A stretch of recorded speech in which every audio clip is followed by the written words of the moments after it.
Terima kasih klik video ini dan jangan lupa subscribe. Pada 3 November 2014, seorang lelaki warga negara Bangladesh telah dihantar ke Hospital Tuanku Fauziah, Kangar, Perlis oleh polis imigresen untuk mendapatkan rawatan. Mangsa Abu Bakar Siddiq berusia 45 tahun berada di dalam keadaan lemah sewaktu tiba di hospital dan segera dirawat oleh pegawai perubatan yang bertugas. Sewaktu ditanya oleh pihak hospital apa yang telah terjadi kepadanya, mangsa telah memberitahu bahawa dia telah dipukul oleh polis imigresen. Pada keesokan harinya, 4 November 2014, mangsa dilaporkan telah menghembuskan nafas terakhirnya oleh pihak hospital. Laporan kepada pihak polis kemudian telah dibuat oleh pegawai perubatan yang merawatnya bagi melaporkan kematian mangsa. Pihak imigresen juga dimaklumkan tentang kematian mangsa. Pihak polis yang menerima laporan tersebut segera bertindak atas maklumat yang diberi. Beberapa orang anggota polis tiba di hospital untuk mengesahkan kejadian dan memulakan siasatan. Mayat mangsa kemudiannya dihantar ke Jabatan Forensik Hospital untuk dibedah siasat.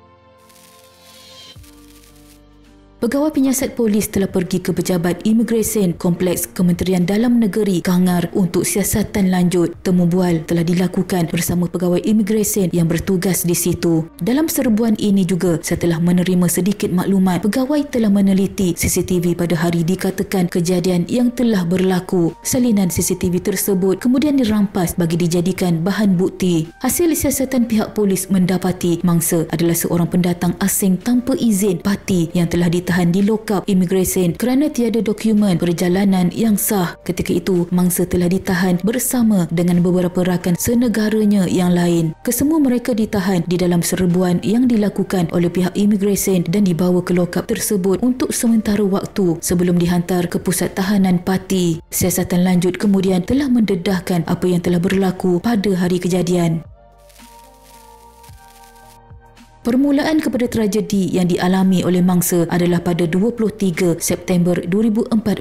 Mangsa yang telah ditahan di lokap Jabatan Imigresen berada di lokap berkenaan bersama 9 lagi warga Bangladesh dan juga 2 lagi rakan warga Bangladesh iaitu Ansar Ali dan Shajib. Mereka akan ditahan di lokap itu sehingga 31 Oktober 2014. Pada malam kejadian yang didakwa berlaku pada 29 Oktober 2014, mangsa mengadu sakit gastrik dan telah meminta ubat daripada pegawai imigresen. Kira-kira jam 10 malam itu, mangsa dibantu dengan dipapah keluar dari lokap oleh Ansar Ali dan Shajib. Selepas menghantar mangsa ke pantry, Ansar Ali dan Shajib kembali ke lokap. Terdapat 3 orang pegawai imigresen yang mengiringi mangsa keluar dari lokap tersebut. Rakaman CCTV pula menunjukkan salah seorang pegawai itu memegang sebatang kayu panjang. 2 dari 3 pegawai tersebut merupakan suspek di dalam kes ini. Suspek pertama adalah Muhammad Amiduddin Muhammad Yasin berusia 32 tahun. Suspek kedua adalah Zuhairul Effendi Zulkafli berusia 32 tahun dan seorang lagi adalah Megat Rahmaini Nurhimi bin Megat Abdul Rahim. Setelah menghantar mangsa ke pantry, pegawai yang bernama Megat dan suspek pertama telah membawa Ansar Ali dan Shajib kembali ke lokap dan meninggalkan mangsa bersendirian di pantry bersama suspek kedua. Megat memaklumkan bahawa ketika mangsa di pantry, dia mendengar mangsa menjerit. Dia kemudian memberitahu bahawa suspek pertama dan kedua telah menumbuk mangsa sebanyak 2-3 kali pada perut dan bahu. Tidak lama selepas itu, mangsa dilihat kembali ke lokap dan kali ini dia berjalan sendiri dan tidak dibantu sesiapa. Sekali lagi, rakaman CCTV menunjukkan suspek kedua yang sebelum ini dilihat membawa sebatang kayu panjang telah memegang sebatang kayu yang pendek pula. Semasa di dalam lokap, mangsa memberitahu rakan-rakannya bahawa dia dipukul oleh pegawai imigresen. Ketika itu, mereka dapat melihat kecederaan yang ketara pada mangsa. Sebelum dibawa keluar dari lokap, mangsa tidak mengalami sebarang kecederaan. Pada keesokan harinya, di sebelah petang, mangsa telah mengadu sakit. Dia dibawa berjumpa seorang doktor yang datang pada setiap Khamis untuk memberi rawatan. Berdasarkan pemeriksaan kesihatannya, doktor tersebut tidak mengesan sebarang kecederaan serius pada mangsa. Doktor kemudian hanya memberikan sedikit ubat untuk disapu kepada mangsa. Beberapa hari kemudian, keadaan mangsa semakin teruk dan akhirnya pada 3 November 2014, dia dihantar ke Hospital Tuanku Fauziah Kangar, Perlis untuk mendapatkan rawatan lanjut. Sewaktu ditanya oleh pegawai perubatan apa yang telah terjadi kepadanya, mangsa telah memaklumkan bahawa dia telah dipukul oleh polis imigresen dengan sebatang kayu yang panjang dan kayu itu patah. Pada waktu itu, tiada apa yang boleh dilakukan oleh pegawai perubatan tersebut selain memberikan rawatan kepada mangsa sehinggalah dia meninggal dunia.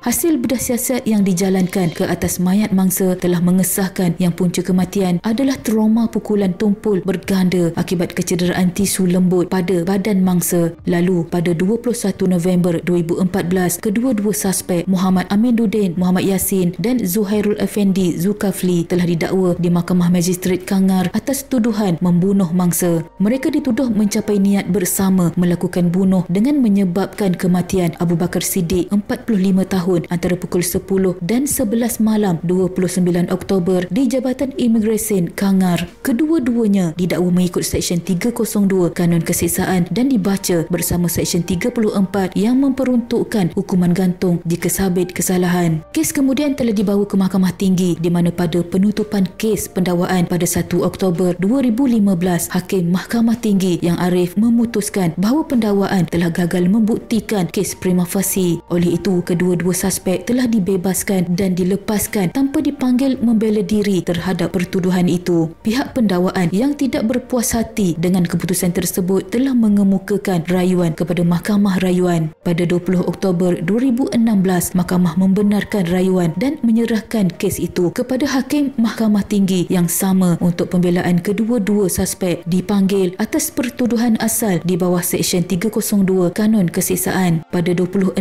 Januari 2017, Hakim yang sama mendengar pembelaan kedua-dua suspek. Pada penutupan kes pembelaan pada 3 Mac 2017, Hakim memutuskan bahawa pihak pembelaan gagal menimbulkan keraguan munasabah terhadap kes pendakwaan. Sehubungan itu, suspek-suspek didapati bersalah dan disabitkan di bawah pertuduhan dan dijatuhkan hukuman gantung sampai mati. Sewaktu hukuman dijatuhkan, kedua-dua suspek kelihatan tenang, tetapi ahli keluarga dan rakan sekerja kedua-duanya yang turut hadir dilihat menangis. Semoga kes ini dapat dijadikan iktibar kepada kita semua. Nyawa manusia adalah sama nilainya tanpa mengira apa bangsa sekalipun.